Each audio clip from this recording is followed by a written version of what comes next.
Welcome back to another exciting episode of Cyber Defense TV. I'm your host, Gary Malewski, and the publisher of Cyber Defense Magazine. Now, it is a rare opportunity. It is my honor to bring to you today Edward Tsai. He is the Director of Investments for 360 Enterprise Security Group from Beijing, China. That's 360 ESG. Their website is 360.net. Welcome. Great to be here. Great to see you. Thank you. Now, I said Beijing, but you have offices in the U.S., of course. We used to have offices in the U.S. And then we closed it down. Oh, you closed them. Or the 360 Combined Group had offices. All right, let's step back. Yeah. 360's been around for a long time. You started out as one of the first antivirus vendors. That's true. In China. And you have kind of the consumer direction, and then you have the enterprise direction. Mm-hmm. And our viewers are all over the globe. We have people all over the globe. We'll be in the millions soon. Educate them. A lot of people don't know your history, where you came from, where you're going, and that you even have a venture fund for companies in Asia and other innovators doing things that you might like to invest in cybersecurity. Tell us. Yeah, so 360 started out doing consumer antivirus in China, and our innovation back in 2006, 2007 was that we offered antivirus for free. And as you know, there's a lot of viruses and malware and browser takeover bars back then. And so because we offered it for free, we quickly grew. And I think at our highest, we were around 90% coverage, 90% plus coverage of PCs in China. So about 700 million PCs. And also after that, we launched mobile antivirus. We launched a web browser, and after the web browser, we launched search. So it became sort of a Google plus Symantec company, if you will. And that was us as a combined entity. That's incredible. Now, 700,000 computers, you're almost at a number that's astronomical. You must have seen so much stuff. Did you take that knowledge that you learned about new forms of threats and as threats evolved and bring that into the enterprise? Yeah, so because we're on, as you said, the 700 million plus. 700 million? Yeah, million.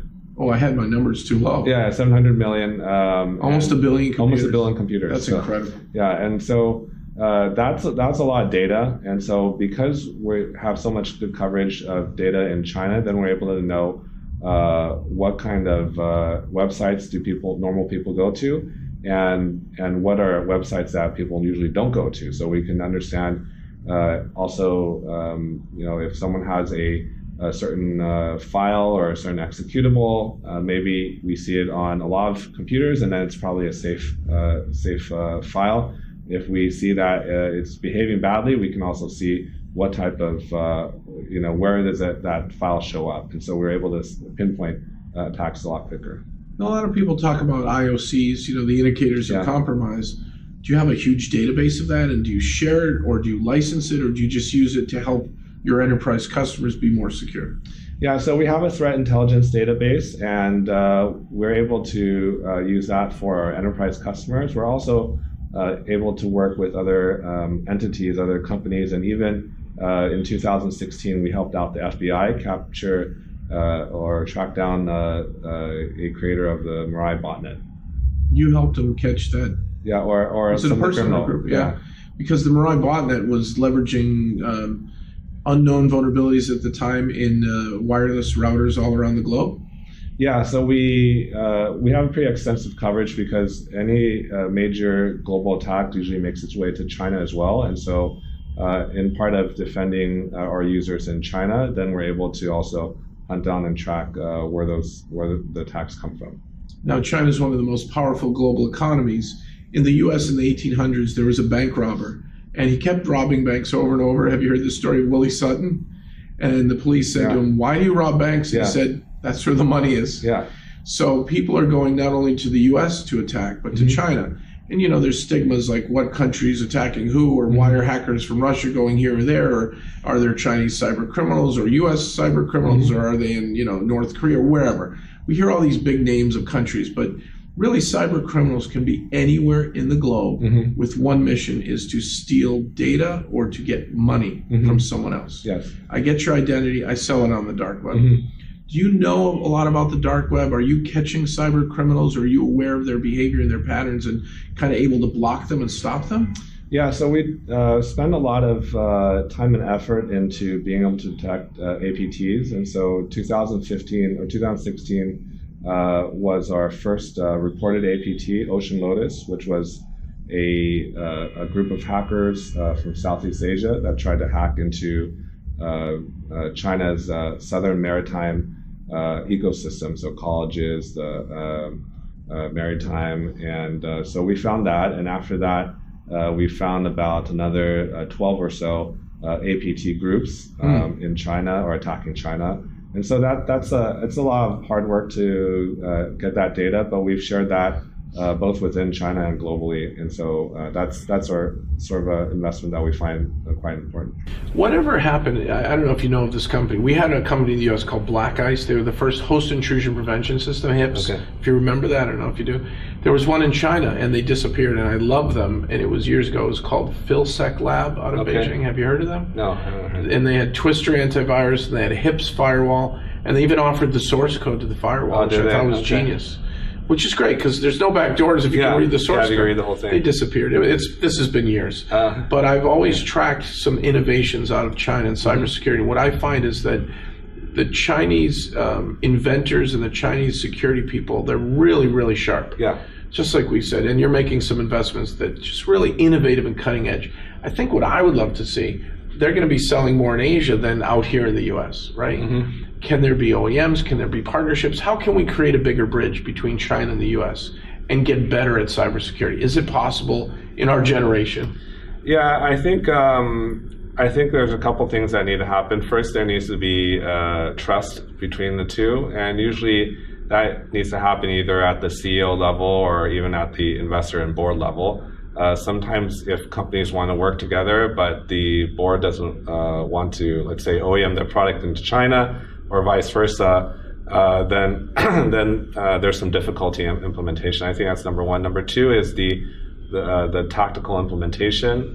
Some of the products in the U.S., there's similar products in China, and China's price point is significantly lower than a similar product in the U.S. And so if a global company from U.S. or Israel want to OEM into China, they have to be aware of the price differential. Deep price discount. Yeah, there's a price discount. So if they're willing to do that and they trust that the companies in China, then there is a deal to be done.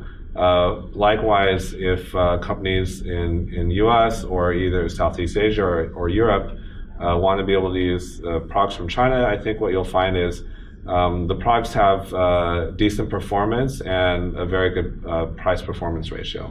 Will your investment fund invest in companies in other countries, maybe in the EU or the Ukraine or somewhere where you never thought about going to? Yeah, I think we would like to raise a USD-based fund maybe next year, late next year.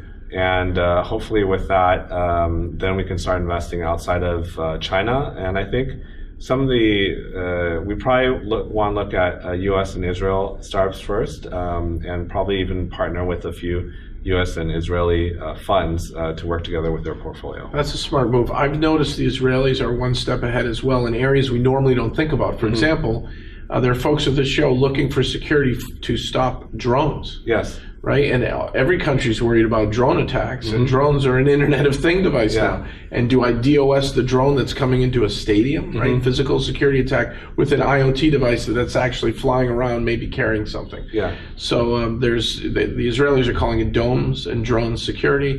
Dave DeWalt, a really good U.S. investor who sold McAfee to Intel, he's investing. He has a fund called Night Dragon. I don't know if you guys have talked. I've heard of it, yeah. Yeah. So I think this collaborative effort will probably help us build bridges. And I'm looking for cyber peace, not cyber war. Yeah. Because the blowback affects all of us.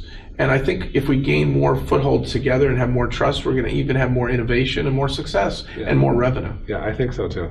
So this has been an awesome interview. I'm honored.